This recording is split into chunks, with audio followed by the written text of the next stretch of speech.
Welcome to the Private Practice Survival Guide podcast with your host, Brandon Seigel. I'm a published author, speaker, entrepreneur, and private practice strategist dedicated to transforming the way that healthcare functions. This podcast is all about empowering you to create the change you want to see. Let's dive in.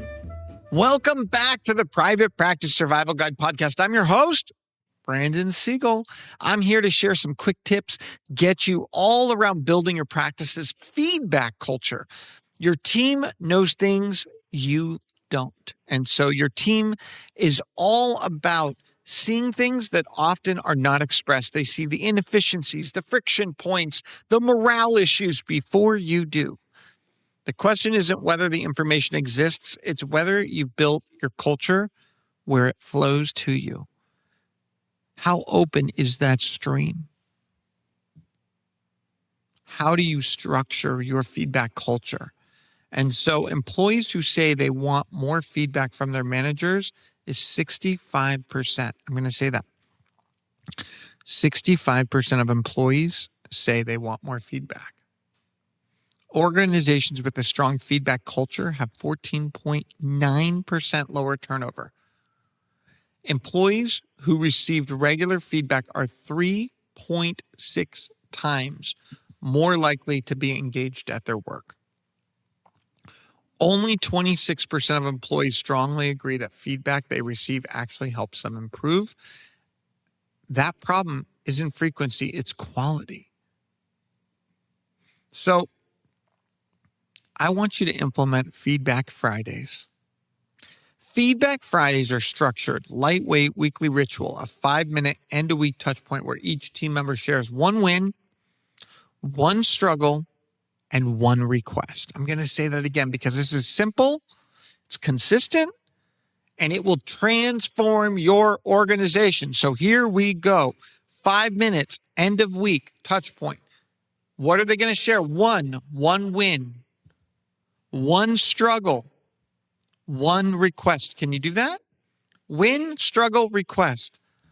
Get that implemented, and I promise it will change the trajectory of how you engage your employees.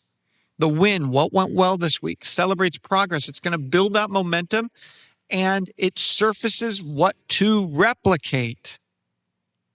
Struggle. What was hard? This is your early warning system. What's burnout look like? What's caseload issues? What's team friction that can become a crisis? And so struggle is important. And then request, what do you need from me? It empowers ownership. It shifts employees from passive to active problem solvers. This is my favorite thing. What is your one request this week?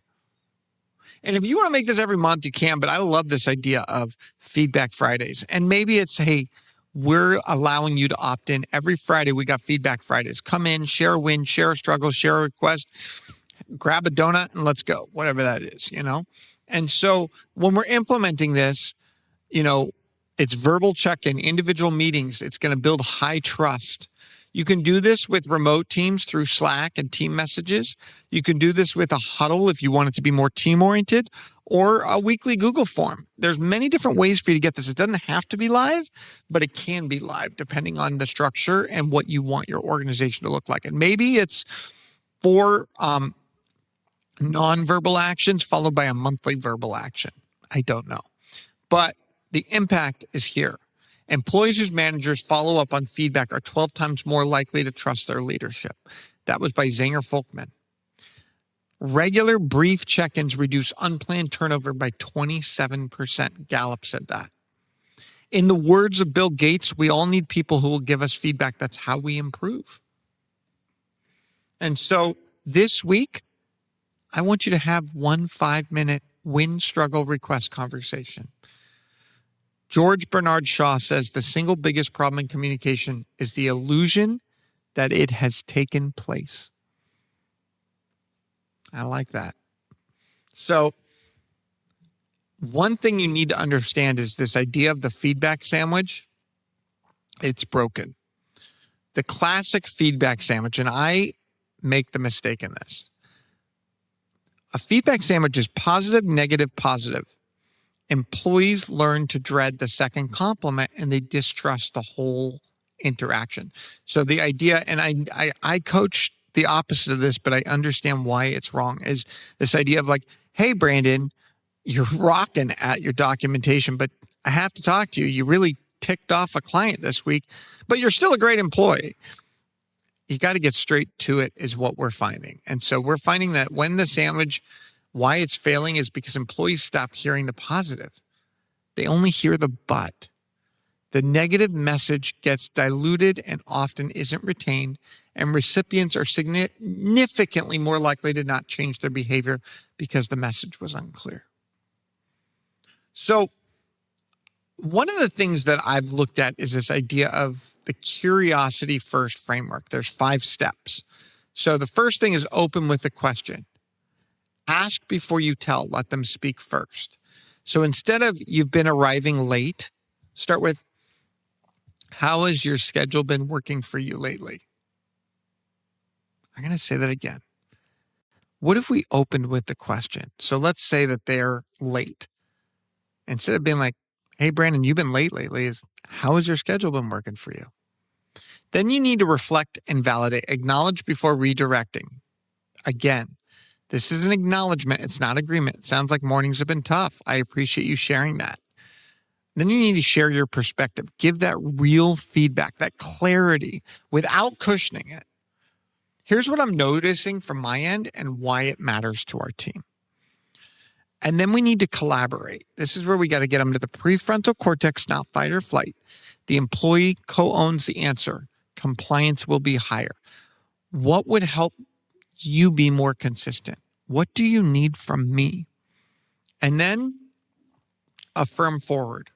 This is where we have legitimate encouragement. I believe in your ability to work through this. I'm here to support you. So again, the 5 steps: open with a question, reflect and validate, share your perspective, collaborate on solutions, and affirm forward. So why curiosity first works?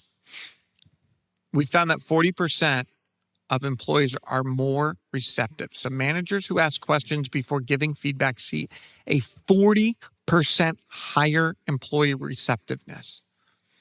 Employees who say feedback delivered in the right way, we're finding a 92% positive impact. And we are finding that employees who feel their manager genuinely listens are 4.6 times more likely to feel empowered to do their best work. So, after a feedback conversation, ask yourself, did I learn something about this person's experience, or did I just deliver information? If it's the latter, you gave a speech, not feedback. Most people do not listen with the intent to understand. They listen with the intent to reply. Stephen Covey. So we need to build some psychological safety through mistake celebrations.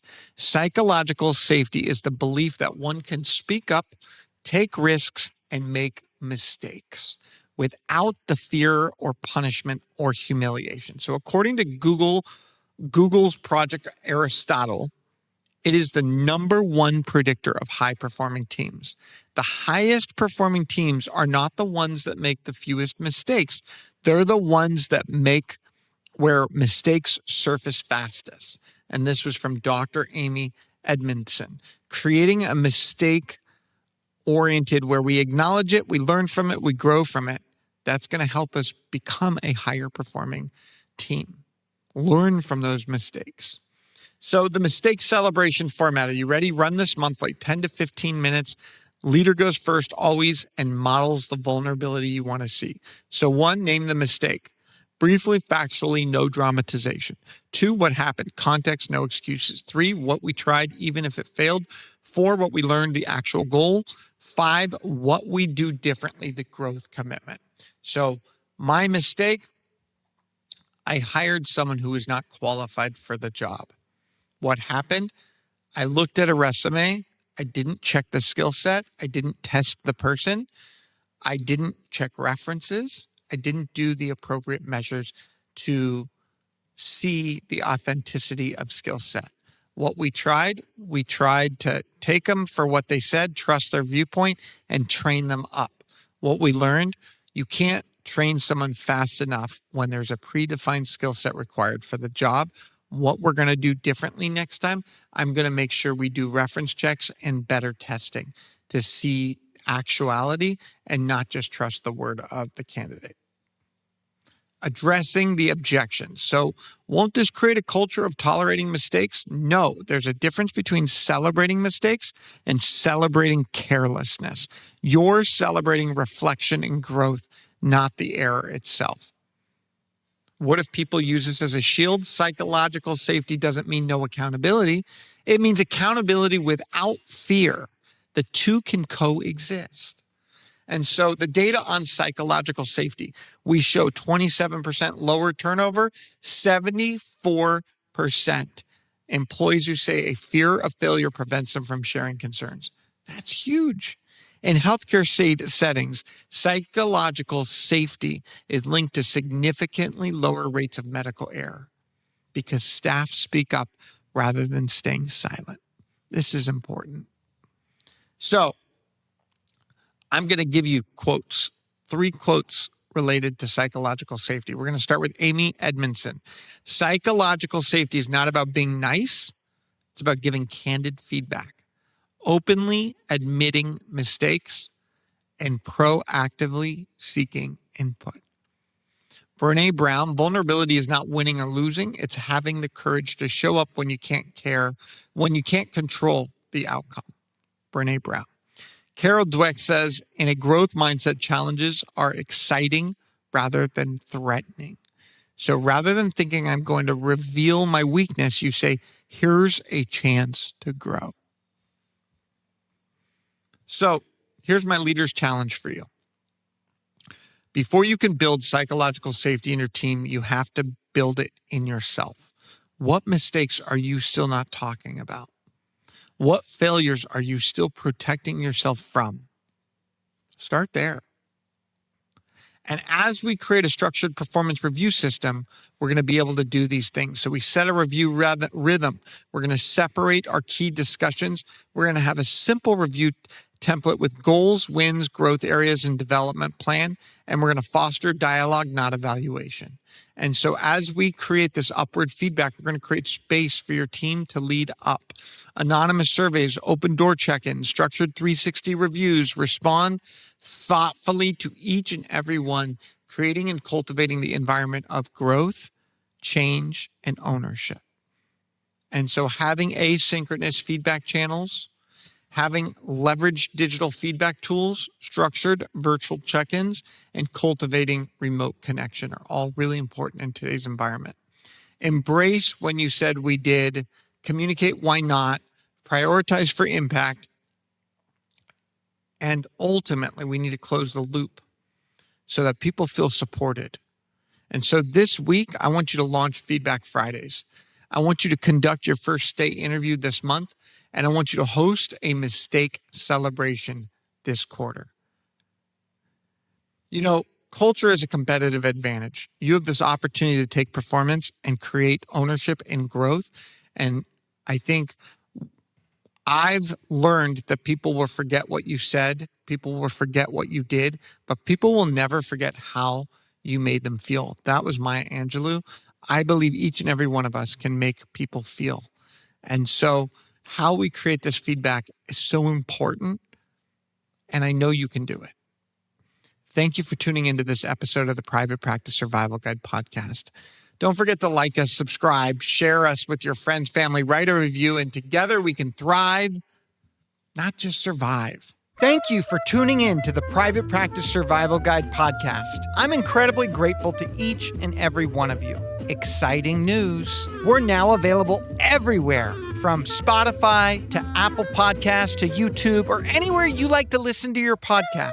So watch, listen, and reach out. If you love this episode, please drop a 5-star review. It truly means the world to me. Are you looking for more ways to elevate your practice? If so, now is your chance. Reach out, go to my website, or email me at brandon@wellnessworksmp.com. And remember, it's not just about surviving, it's about thriving.